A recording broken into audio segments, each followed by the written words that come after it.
बांदा उत्तरकाशी में 22वें राज्य स्तरीय यमुना घाटी क्रीड़ा एवं सांस्कृतिक विकास मेले का आयोजन किया गया, जिसमें सीएम पुष्कर सिंह धामी ने शिरकत की है। तो वो वहां पर पहुंचे तो सीधा आपको लिए चलते हैं। जा रहा हूं नौगांव रवाई घाटी का एक हमारा प्रसिद्ध मेला होता है देवराना घाटी में, और ये हमारा आस्था का केंद्र है। माननीय मुख्यमंत्री जी, आपको वैसे ही धर्म रक्षक कहते हैं, और धर्म रक्षक के साथ साथ आप क्या है, देव रक्षक भी है, क्योंकि मेरी विधानसभा में बहुत सारे मंदिरों का आपने जीर्णोद्धार करवाया है। तो आपसे एक निवेदन करना चाहता हूं, जो देवराना मंदिर है, हमारा एक मेला होता है, तो उसको अगर आप जो है राजकीय मेला घोषित करते हैं, तो हमारे लिए, पूरे रवाई घाटी के लिए, मुगर संति के लिए, 65 गांव मुगर संति के लिए वो एक हमारे लिए एक अमृत का जैसा कार्य करेगा। मैं ज्यादा न कहते हुए, क्योंकि अभी माननीय मुख्यमंत्री जी को केदारनाथ भी जाना, कितने सारे कार्यक्रम लगे, तो आपसे इतना निवेदन करना चाहता हूं, ये 2 कार्य है, इसको अगर आप हमारे लिए घोषणा कर देते हैं तो ये पूरा क्षेत्र आपका आजीवन आभारी रहेगा। इन्हीं शब्दों के साथ आप सभी का बहुत बहुत धन्यवाद, आभार। जय हिंद, जय भारत, जय उत्तराखंड, जय मासू देवता। धन्यवाद विधायक जी। अब मैं आमंत्रित करूंगा अपने प्रदेश के यशस्वी मुख्यमंत्री माननीय श्री पुष्कर सिंह धामी जी को कि आप आशीर्वाद स्वरूप जनता का मार्गदर्शन करने का कष्ट करें। माननीय पुष्कर धामे, पुष्कर धामे, पुष्कर धामे। हमारा मुख्यमंत्री कैसा हो, हमारा मुख्यमंत्री कैसा हो, भारत माता की, भारत माता की, मासू महाराज की, मासू महाराज की। गंगा मैया 22वां राज्य स्तरीय यमुना घाटी क्रीड़ा महोत्सव एवं विकास मेले के अवसर पर अभी आप सब लोगों ने जिनको सुना, हमारे पुरोला विधानसभा क्षेत्र के बहुत ही लोकप्रिय, कर्मठ, जुझारू और लगातार इस पूरे विधानसभा को आदर्श विधानसभा बनाने के लिए सतत रूप से प्रयास करने वाले हमारे लोकप्रिय विधायक भाई दुर्गेश्वर लाल जी,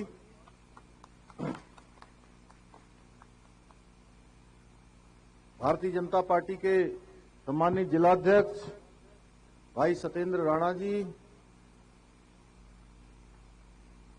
पूर्व जिला पंचायत के अध्यक्ष और इस पूरे महोत्सव के संयोजक के नाते लगातार काम करने वाले श्री आदरणीय नारायण सिंह चौहान जी, बच्चन सिंह चौहान जी अध्यक्ष मेला समिति, श्री दिनेश नौटियाल जी मंडल अध्यक्ष, श्री चमन सिंह चौहान जी, सरदार सिंह राणा जी, बहन सुलोचना गौड़ जी, चतर सिंह चौहान जी, जगत सिंह चौहान जी, जबर सिंह जी, पूरण सिंह चौहान जी, कुशल चंद नौटियाल जी, दिनेश चौहान जी एवं हमारे मंच पर आसीन सभी हमारे सभी पदाधिकारीगण, सभी मेले के संयोजन में अपना योगदान देने वाले सभी हमारे भाइयों एवं बहनों और बड़ी संख्या में इस यमुना घाटी क्रीड़ा महोत्सव एवं सांस्कृतिक मेले में प्रतिभाग करने के लिए आए हुए, दूर दूर से आए हुए सभी मेरे बड़े बुजुर्ग, सभी उपस्थित माताएं, बहनें और मेरे सभी युवा नौजवान साथियों, प्यारे बच्चों, हमारे पत्रकार मित्रों एवं छायाकार बंधुओं, मैं आज इस अवसर पर आप सभी का इस महोत्सव में आने के लिए और इतनी बड़ी संख्या में आप सब लोगों ने मेरा स्वागत किया है, अभिनंदन किया। हेलीपैड से मैं यहां तक आते आते सैकड़ों की संख्या में हमारे बड़े बुजुर्गों ने आशीर्वाद दिया, माताओं बहनों ने भी अपना आशीर्वाद दिया, मैं और मेरा स्वागत किया। मैं भी आप सबका अपने हृदय की गहराइयों से आपका स्वागत करता हूं आप सबका अभिनंदन करता हूं, आप सबको प्रणाम करता हूं। और आज बहुत ही हमारा प्रसिद्ध त्योहार है। आज इगास, बूढ़ी दिवाली और देव दिवाली, इसकी भी मैं शुभकामनाएं देता हूं, बधाई देता हूं।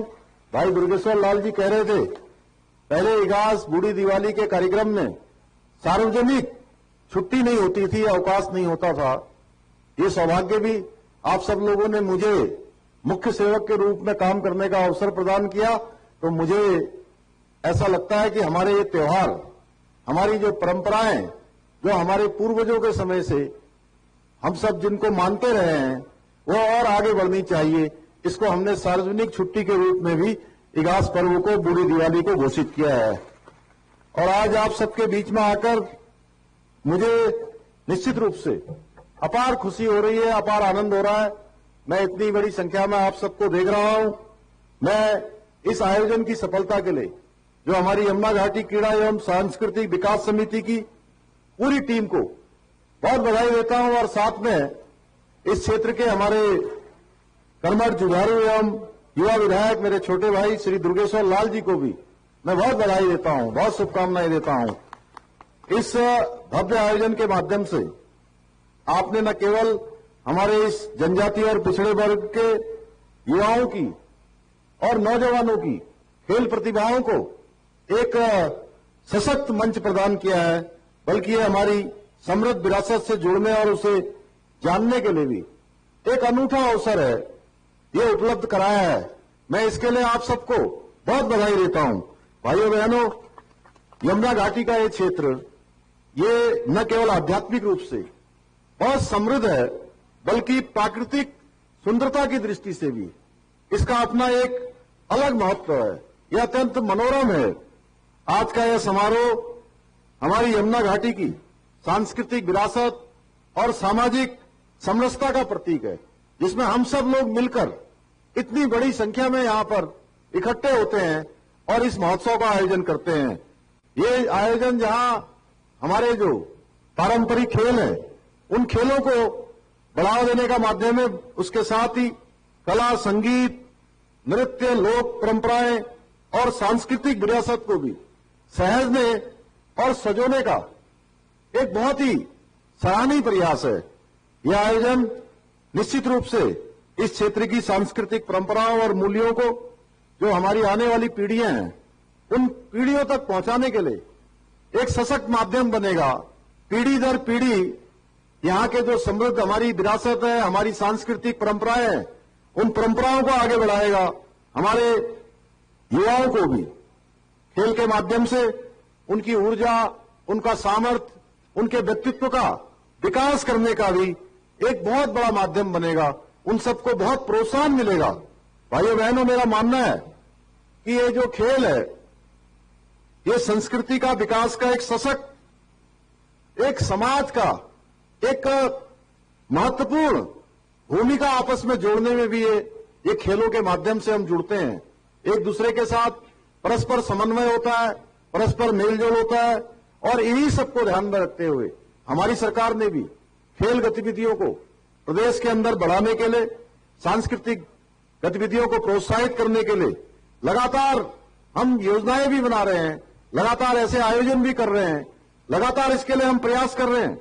खेल संरचना और सुविधाओं के विकास के लिए विशेष निधि की स्थापना की गई है, जिसके माध्यम से विभिन्न स्थानों पर खेल स्टेडियम बनाने हो, प्रशिक्षण केंद्रों का निर्माण हो या अनेक स्टेडियमों का निर्माण हो, मिनी स्टेडियम, छोटे स्टेडियम, बड़े स्टेडियम, इन सभी क्षेत्रों में हम काम कर रहे हैं। और इस बार के आम बजट में हमने एक और प्रावधान किया है, एक बड़ी धनराशि 1,500 करोड़ रुपए से भी ज्यादा की धनराशि, ये हमने अपने नौजवानों के प्रतिभा कौशल के लिए, उनके विकास के लिए, खेल गतिविधियों को बढ़ाने के लिए, कल्चर के लिए, इसके लिए अलग से निर्धारित की है। भाइयों बहनों, आज खेल प्रतिभाओं को निखारने के लिए और उन्हें उचित मंच प्रदान करने के लिए बहुत सारे विशेष कार्यक्रम चलाए जा रहे हैं, जिसके माध्यम से केवल शहरी क्षेत्र में ही नहीं, बल्कि हमारे ग्रामीण क्षेत्रों में भी युवा अपनी प्रतिभाओं का प्रदर्शन कर पा रहे हैं। अभी हम युवा महोत्सव देहरादून में कर रहे हैं, हम खेल महोत्सव करते हैं, खेल महाकुंभ करते हैं।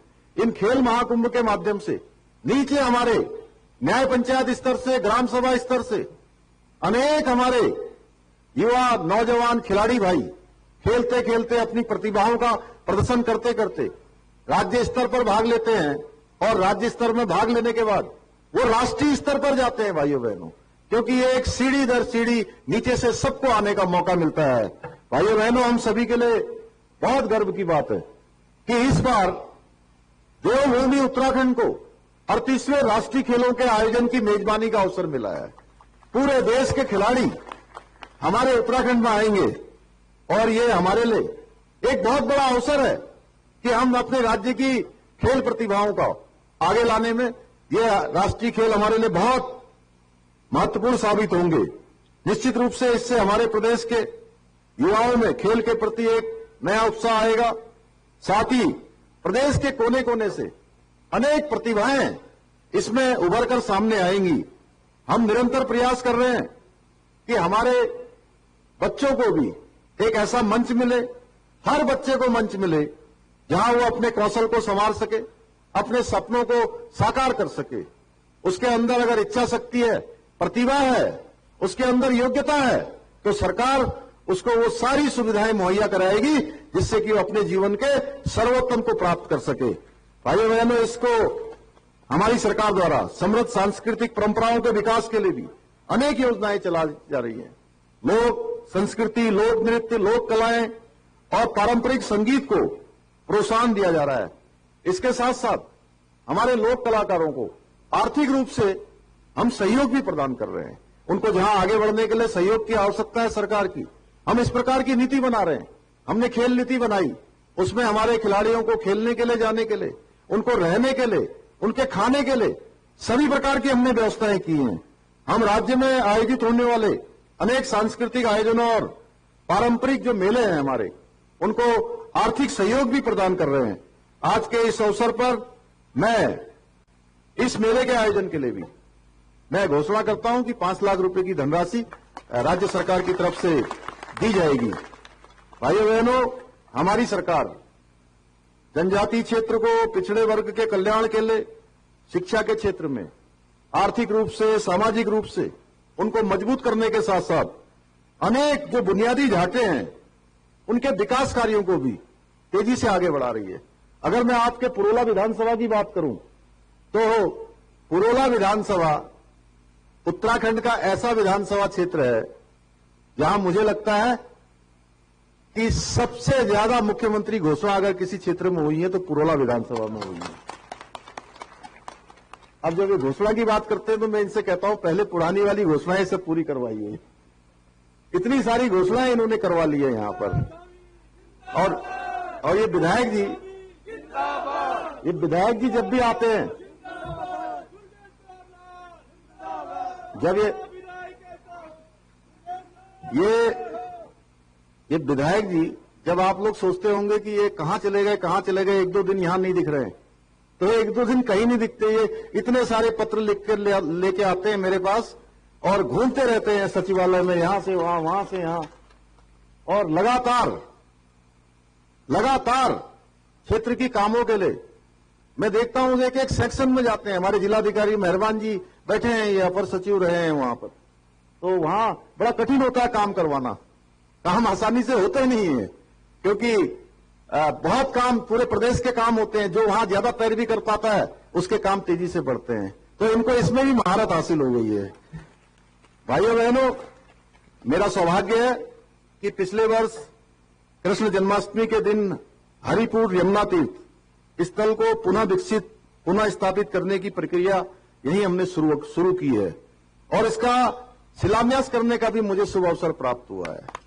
अभी नारायण सिंह चौहान जी बता रहे थे, पिछली बार मैं पहले भी यहां आना चाहता था, आप सब लोग मुझे कई बार बुलाने के लिए आए, और सच बताऊं तो ये संजोग बनता है, जब जहां जाना होता है तभी वहां व्यक्ति पहुंच पाता है। मेरे मन में बहुत इच्छा थी, हाँ ये जरूर था कि मैं आपके बीच में उस समय सशरीर नहीं आ पाया, लेकिन वहां से चौहान जी को मैंने बोल दिया कि अब चौहान जी ने कहा कि संन्यास नहीं लूंगा बिल्कुल, नहीं तो जो है तो इन्होंने जितने भी पत्र मुझे दिए, मैंने कोशिश करी कि वो सारे काम आपके धरातल पर उतरें। और इसी प्रकार से हम यमुना जी में हमारी योजना है कि श्री कृष्ण यमुना तीर्थ सर्किट, इसका बृहद निर्माण करने की है, जिसके अंतर्गत यमुना जी पर भी बहुत विभिन्न प्रकार के घाट बनाए जाएंगे। इन घाटों पर जैसे हरिद्वार में, ऋषिकेश में, देवप्रयाग में या अन्य स्थानों पर जो विशेष आरती का आयोजन हो रहा है, उसी प्रकार यहां पर भी विशेष आरतियों का आयोजन किया जाएगा। इससे पूरे क्षेत्र का जहां समुचित विकास होगा, उसके साथ साथ यहां पर्यटन की संभावनाएं भी बढ़ेंगी। लोग हमारे तीर्थयात्री आएंगे, श्रद्धालु आएंगे, पर्यटक आएंगे और हमारे इस पूरे क्षेत्र का जो ये मनोरम दृश्य है, इस दृश्य को देखेंगे, आएंगे, हमारे होम स्टे बढ़ेंगे, यहाँ के कारोबार बढ़ेंगे, होटल वालों के होटल अच्छे चलेंगे, अच्छा व्यवसाय हमारा आगे बढ़ेगा। भाइयों बहनों, ऐसे अनेक संभावनाओं पर हम काम कर रहे हैं। अभी चारधाम ऑल वेदर रोडों का जो काम है, उसको भी जो है हमने भारत सरकार में लगातार पैरवी की है। डैमटा के आगे जो हमारा जहां पर बस दुर्घटना हुई थी, मैंने माननीय नितिन गडकरी जी से विशेष रूप से अनुरोध किया है कि उस सड़क को चौड़ा किया जाए और उन्होंने उसका टेंडर भी करवा दिया। उसके लिए लगातार हम प्रयास करते रहे। माननीय विधायक जी लगातार मुझे कहते रहे हैं इस क्षेत्र से। ऐसे अनेक काम है। अभी नारायण सिंह जी ने कहा कि ट्रेन की बात है, निश्चित रूप से आपने कहा है, मैं इसको भी भारत सरकार में प्रेषित करूंगा कि इसका इस प्रकार से सर्वे हो जाए। भाइयों बहनों, हमने उत्तराखंड का समग्र विकास सुनिश्चित करने के साथ ही प्रदेश के अंदर बहुत सारे कठोर और ऐतिहासिक निर्णय लिए हैं और ये ऐसे निर्णय हैं जिनको पहले की सरकारों ने ठंडे बस्ते में डाल दिया था। जो देवभूमि के लिए जरूरी था, वो काम हम लगातार कर रहे हैं। और मैं आप सबको आज इस अवसर पर यह भी कहना चाहता हूं, जहां भी जैसी भी जरूरत होगी, राज्य के हित में जो भी निर्णय लेना होगा, हम उससे 1 इंच भी पीछे नहीं हटेंगे। चाहे और हमने, आपने देखा होगा पीछे के समय में, चाहे प्रदेश के अंदर यूसीसी का कानून पास करना हो या देश का सबसे कड़ा नकल विरोधी कानून लागू करना हो, उसके कारण से हमारे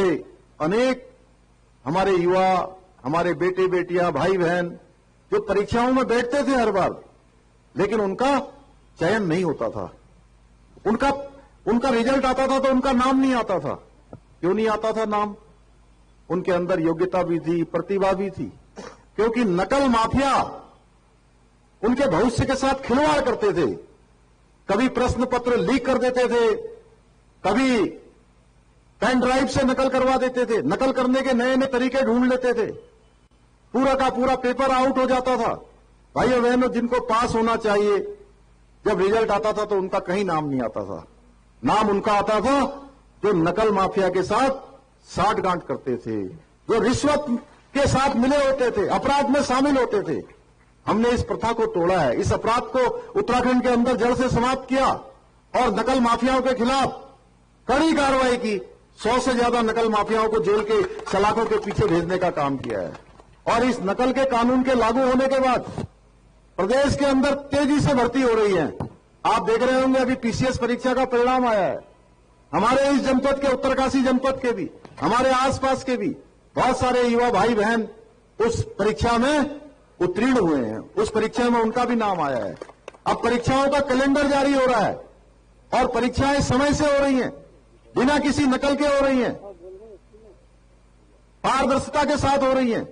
उसी का परिणाम है कि पिछले 2.5 सालों में 18,500 से भी ज्यादा हमारे प्रदेश के युवा भाई बहनों को नौकरी मिली है और पारदर्शिता के आधार पर मिली है। भाइयों बहनों, यह क्रम हमारा आगे भी चलने वाला है, यह अभियान हमारा चलने वाला है। हमने संकल्प लिया है कि देवभूमि उत्तराखंड के अंदर जितनी भी नौकरियां खाली हैं, जितने भी पद खाली हैं, रिक्तियां हैं, उन सभी पदों को भरेंगे। उनमें सब में हमारे युवा भाई बहनों को सबको अवसर देंगे। भाइयों बहनों, इसके साथ ही हमने धर्मांतरण रोधी हो, दंगा रोधी कानून हो, ये सारे कानून बनाए हैं जिससे देवभूमि उत्तराखंड की जो सांस्कृतिक हमारी विरासत है वो सुरक्षित रहे, इसका मूल स्वरूप खराब न हो। हमारी सरकार ने हमेशा प्रदेश की सुख शांति को और सुशासन को प्राथमिकता दी है। इसके साथ ही हमने लैंड जिहाद हो या लव जिहाद हो, इसके खिलाफ भी अभियान चलाया है और 5,000 एकड़ जमीन पूरे उत्तराखंड के अंदर कहीं पर हरी चादर चढ़ा दी जाती थी, जमीन पर कब्जा कर दिया जाता था। भाइयों बहनों, हमने उस हरी चादर और ऐसी पीली चादरों को हटाने का काम भी किया है, अतिक्रमण मुक्त करवाने का काम किया है। यह अतिक्रमण मुक्त का अभियान हमारा अभी रुकने वाला नहीं है, इस अभियान को हम आगे चलाएंगे। इतना ही नहीं, हमने दंगारोधी कानून भी बनाया है। अब कोई भी दंगा करेगा, प्रदेश के अंदर तोड़फोड़ करेगा, मारपीट करेगा, सरकारी संपत्ति होगी, निजी संपत्ति होगी, किसी को नुकसान पहुंचाएगा तो उस नुकसान की एक एक पाई की भरपाई भी उसी दंगा करने वाले से सुनिश्चित की जाएगी। हमने थूक जिहाद के खिलाफ भी कड़ी कार्रवाई करते हुए हमने स्पष्ट कर दिया है कि देवभूमि की महान संस्कृति से कोई भी खिलवाड़ करेगा तो उसके खिलाफ हम सख्त कदम उठाएंगे। शीघ्र ही हम राज्य के अंदर एक सशक्त भू कानून लाकर राज्य के मूल स्वरूप को छेड़छाड़ करने वालों के खिलाफ भी हम कड़ी कार्रवाई सुनिश्चित करेंगे। मैं आज इस मंच से अपने यमुना घाटी के सभी युवाओं से निवेदन करना चाहता हूं कि अपनी सांस्कृतिक धरोहर परंपराओं को सजोने में, इस विरासत को आगे बढ़ाने में अपना सक्रियता से सभी योगदान सुनिश्चित करें। अंत में, चूंकि हमारे विधायक जी ने कहा है कि यहां पर एक पॉलिटेक्निक की आवश्यकता है, मैं निश्चित रूप से इसका आकलन करवाऊंगा, क्योंकि मैंने उनको पहले ही अभी कहा था इस पॉलिटेक्निक के लिए जो भी कार्रवाई होती है उसको आगे करेंगे। अगर यहां पर पॉलिटेक्निक के लिए अगर कोई व्यवस्था बनती है तो निश्चित रूप से हम इसको करेंगे। और साथ में जो विकासखंड नौगांव के रवाई घाटी में 65 गांवों के आराध्य देव श्री रुद्रेश्वर महादेव के डांडा देवराड़ा को भी राजकीय मेले के जो हमारा संस्कृति विभाग का कैलेंडर होता है उस कैलेंडर में स्थान दिया जाएगा। मैं साथ ही आज आप सबसे यह भी कहना चाहता हूं कि आप सब खेलों के माध्यम से न केवल अपनी शारीरिक क्षमता को बढ़ाएं, बल्कि एकता, अनुशासन और टीम वर्क जैसे अनेक महत्वपूर्ण कार्य हैं, उन सभी महत्वपूर्ण गुणों को भी आत्मसात करें, क्योंकि हम यूनिटी के साथ आगे बढ़ सकते हैं। आज राज्य हमारा विकास की गति को पकड़ चुका है, अब उस गति को रुकने नहीं देना है, उस गति को आगे बढ़ाना है। और हमने जो राज्य को हिंदुस्तान का श्रेष्ठ राज्य बनाने का संकल्प लिया है, अभी 2 दिन पहले हमारे प्रधानमंत्री जी ने राज्य स्थापना दिवस पर जो हमको संदेश दिया है कि आने वाले जो 25 साल हैं, क्योंकि 25 साल में हमारा राज्य प्रवेश कर गया है, अब हमें अगले 25 सालों में उत्तराखंड को शिखर पर पहुंचाना है। उस शिखर पर पहुंचाने के लिए हम सबको योगदान देना होगा। बाबा केदार के धाम से ही माननीय प्रधानमंत्री जी ने कहा था कि ये जो 21वीं सदी है और 21वीं सदी का ये जो तीसरा दशक है, ये उत्तराखंड का दशक होगा। उसको उत्तराखंड का दशक बनाना है भाइयों बहनों। इसलिए मैं आप सबको यह आह्वान करता हूं कि हम सब लोग एक यूनिटी के साथ, टीम वर्क के साथ, अपने परंपराओं के साथ। फिलहाल इस बुलेटिन में इतना ही। नमस्कार।